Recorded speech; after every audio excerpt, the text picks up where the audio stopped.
You know کہ ہر سال محرم میں حضرت عباس کے روزے پہ لگنے والے زیکے are crowns that are specifically gifts from Pakistan. ہر سال محرم کے پہلے 10 دنوں میں کربلا میں حضرت عباس کے روزے پر خاص زیکے یعنی تاج لگائے جاتے ہیں جو خاص پاکستان میں تیار ہوتے ہیں اور مختلف پاکستانی فیملیز کی طرف سے روزے پر تحفے کے طور پر دیے جاتے ہیں.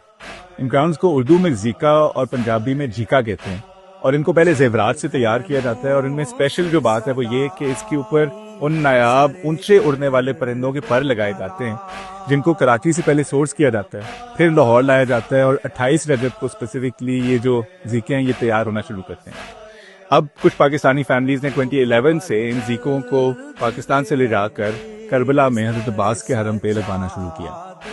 28 رجب سے لے کے بڑی عید تک ان زیکوں کی خاص گھر میں تیاری ہوتی ہے اور اس کے بعد ایک مجلس ہوتی ہے جس میں یہ زیکے ہینڈ اوور ہوتے ہیں ان فیملیز کو جو کہ لاہور سے ان زیکوں کو راولپنڈی اور اسلام آباد لے کے جاتے ہیں جہاں کچھ مجالس کے بعد ان زیکوں کو کربلا لے جایا جاتا ہے. اور کربلا میں اسپیسیفکلی پہلے 10 دنوں میں ایک خوبصورت سی مجلس ہوتی ہے اور اس کے بعد ایک کراؤننگ سیرمنی ہوتی ہے یعنی تاج پوشی کی ایک سیرمنی ہوتی ہے جس میں سب پاکستانی زوار جو ہیں وہ روزے کے ارد گرد آتے ہیں اور پاکستانی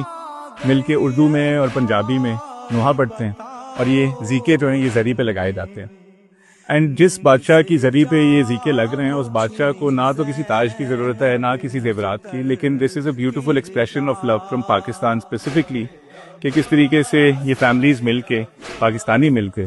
اپنا خراج تحسین پیش کرتے ہیں ٹو دا کنگ جس کا نام ہے ابوالفضل حضرت غازی عباس علمدار.